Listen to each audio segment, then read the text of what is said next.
Her elbow caught my jaw before I even saw her move, and the whole training hall tilted sideways for a second before I found my feet again.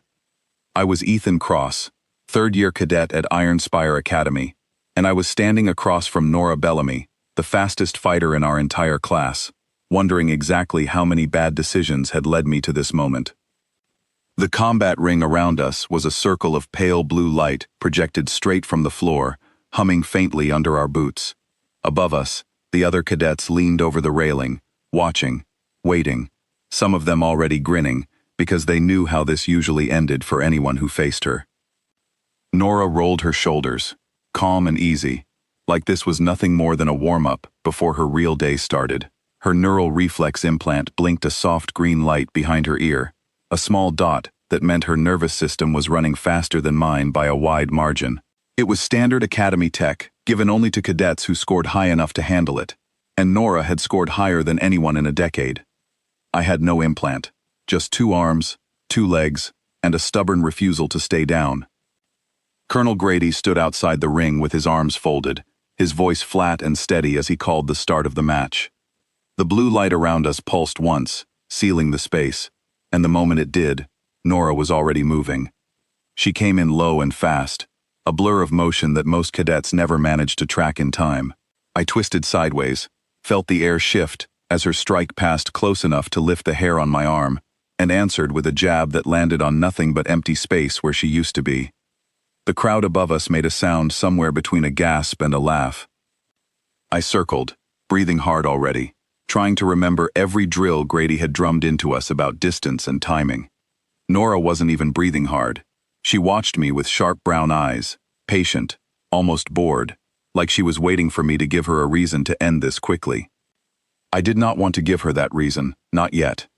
She stepped in again, feinted high, then swept low, and this time, her foot caught my ankle just enough to send me stumbling. I hit the ring floor with a thud that echoed through my chest, pain blooming across my shoulder where I landed. For a second, I just lay there, staring up at the lights, listening to my own heartbeat pound in my ears. "Get up," a voice in my head said, sounding suspiciously like Grady. "Cadets who stay down stay behind." I pushed myself up before the count reached 3. Nora tilted her head slightly, studying me the way she might study a puzzle that refused to solve itself the easy way. Most cadets who hit that floor once did not get back up with any real intention of continuing. They tapped out, took the loss, and saved their strength for the next round.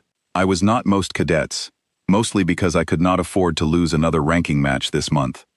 She came at me again, faster this time, and I made the kind of decision that felt smart for exactly half a second, and looked terrible for every second after that. As she closed the distance, I reached out and grabbed a fistful of her braid, the long dark rope of hair she always kept tightly bound before every match, and pulled hard, using every bit of leverage I had left in my tired arms. For a heartbeat, it worked. Her head snapped sideways, her balance broke, and a surprised sound escaped her that was almost satisfying to hear. Then her hand shot up and closed around my wrist like a steel clamp. She did not pull away from me, she pulled toward me, spinning into the grip instead of fighting it, and the next thing I knew, the ceiling of the training hall was rushing past my eyes as my own momentum flipped me clean off my feet. I landed flat on my back, the air punched out of my lungs in one long, painful breath, staring up at Nora Bellamy standing over me with her braid slightly loosened, and her expression somewhere between disbelief and pure irritation. The crowd above us went silent, then erupted into noise, half of them laughing, half of them cheering, none of them quiet about it. "You grabbed my hair," she said, her voice flat, like she was still deciding whether to be offended or simply confused by the sheer boldness of it. I wheezed out something that was supposed to sound clever, but came out closer to a groan. Grady's voice cut through the noise, calling the match in her favor, but he did not step forward to end it right away. He watched us with narrowed eyes, arms still folded, curious about something neither Nora nor I had said out loud yet. Nora crouched down beside me, resting one hand flat against my chest, not pinning me, just close enough that I understood exactly how easily she could if she wanted to. "That should not have worked," she said. "You are half my size. You do not have the strength to pull me off balance like that. Wasn't trying to outmuscle you, I managed, still catching my breath. Needed half a second, where you were thinking about being annoyed, instead of thinking about hitting me. Turns out that's about how long it takes me to find an opening. She narrowed her eyes at me, and for a moment, I thought she might actually walk away without another word. Instead, she glanced down at my other hand, the one that had not been idle during those chaotic few seconds. Two of my fingers were hooked lightly under the edge of the padded strike guard near her collarbone, resting right against a seam I had noticed earlier when she rolled her shoulders before the match started. Her whole body went still. That would have hurt, she said quietly. I wasn't going to do it. Wanted you to know I could have, though. For a long moment, neither of us spoke. The noise from the crowd above faded into background static as she studied me, like she was recalculating something she thought she already understood completely. Then she stood, reached down, and hauled me up off the floor with a jerk strong enough to nearly pull my shoulder out of its socket. You are still on your back 9 times out of 10, she said, brushing a stray strand of hair back into place. Multitudes, I muttered, rubbing my shoulder. Most of them lose. Most of them lose foolishly, she corrected, though there was something new in the way she said it, something that was not quite as sharp as before. You lost with a plan. That is different. Grady finally stepped forward, calling an end to the session and dismissing the rest of the class. But as everyone filed out of the hall, Nora lingered near the edge of the ring, watching me gather my gear off the floor. Tomorrow, she said. Same time. Bring the seam trick again. And the hair?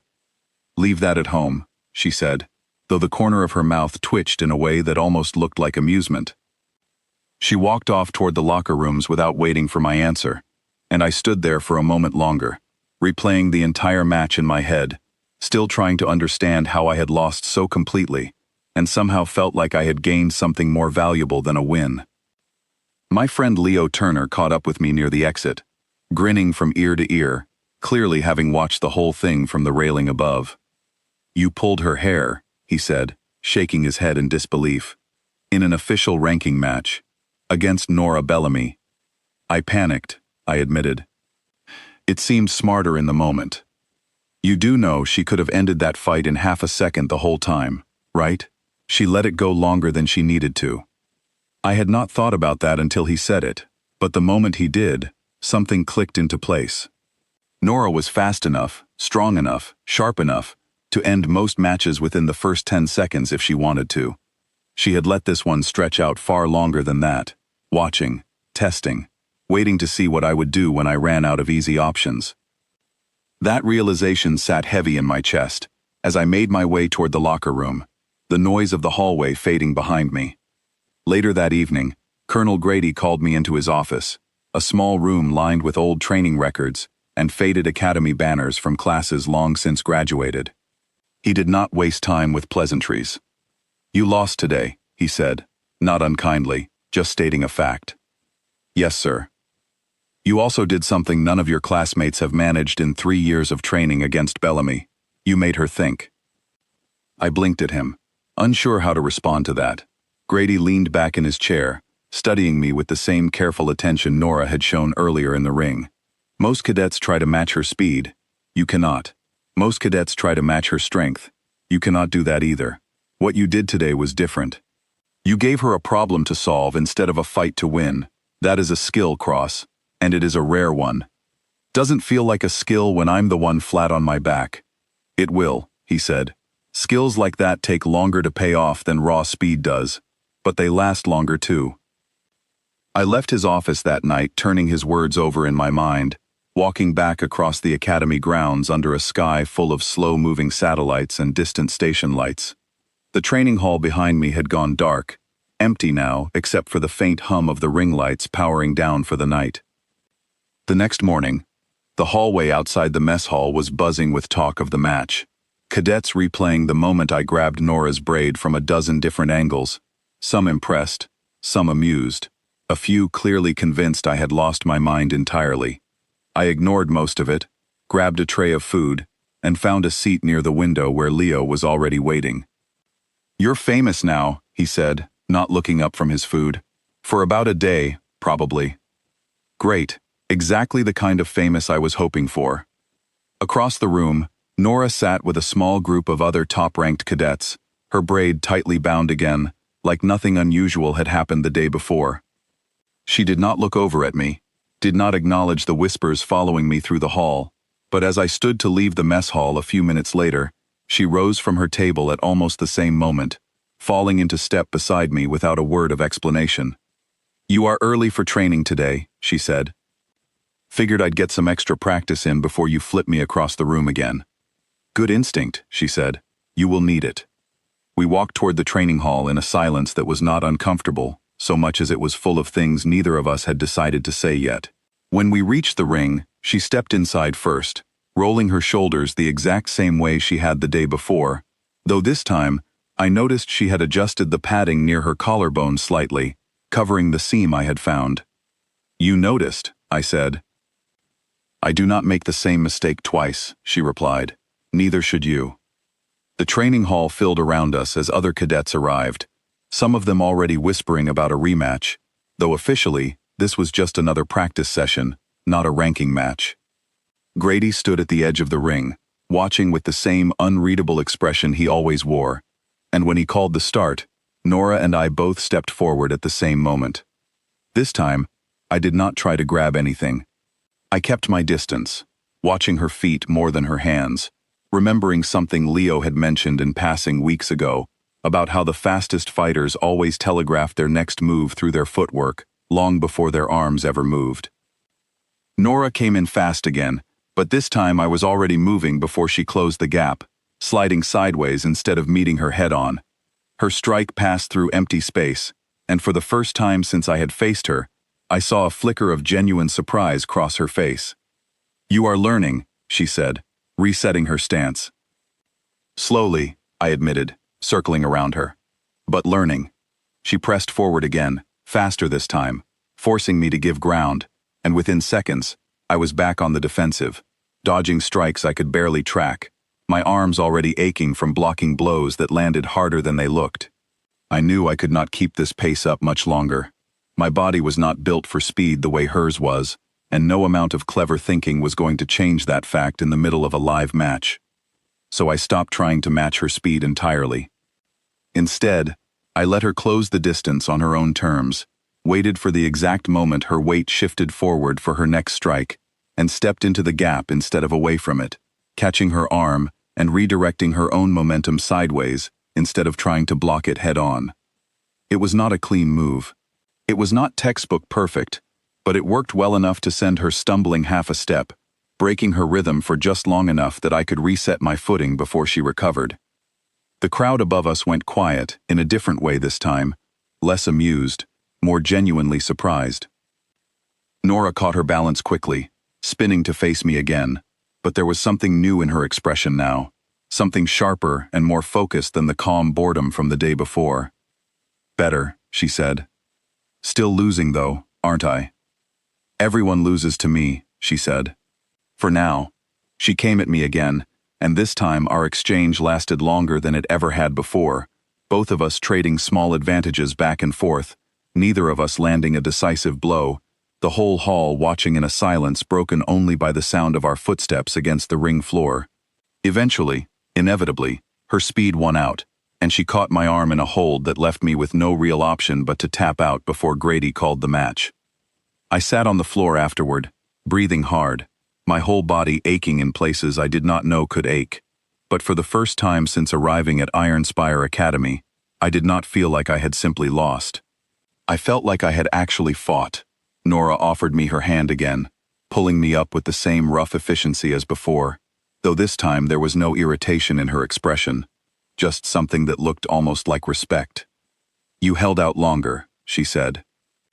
"Progress," I said, rubbing my sore arm. "Do not get used to losing gracefully," she warned, though her tone had softened just enough that it did not sound like a threat anymore. "I expect you to actually beat me eventually." That's a lot of confidence in someone who's currently 0 for 2 against you. "It is not confidence in you," she said, already turning to walk toward the locker rooms. "It is confidence in how stubborn you clearly are." Stubborn cadets improve faster than talented ones. Talented ones stop trying once things get difficult. I watched her walk away, replaying her words in my mind, and for the first time since that first embarrassing match, I let myself smile. Leo caught up with me near the exit again, shaking his head as he watched Nora disappear down the hallway. You do realize she just basically told you to keep losing to her on purpose, right? Pretty sure that's the nicest thing anyone at this academy has said to me all year, I said. That is deeply concerning. Yeah, I said, gathering my gear and heading toward the door. Probably. Outside, the sky over the academy grounds had shifted into the soft orange of early evening, the training hall behind me slowly emptying out as the last of the cadets filed toward the mess hall for dinner. My shoulder still ached. My ribs still throbbed faintly where she had caught me earlier, and I already knew tomorrow's session was going to hurt just as much, if not more. But for the first time since stepping into that ring against Nora Bellamy, I was not dreading it. I was looking forward to it.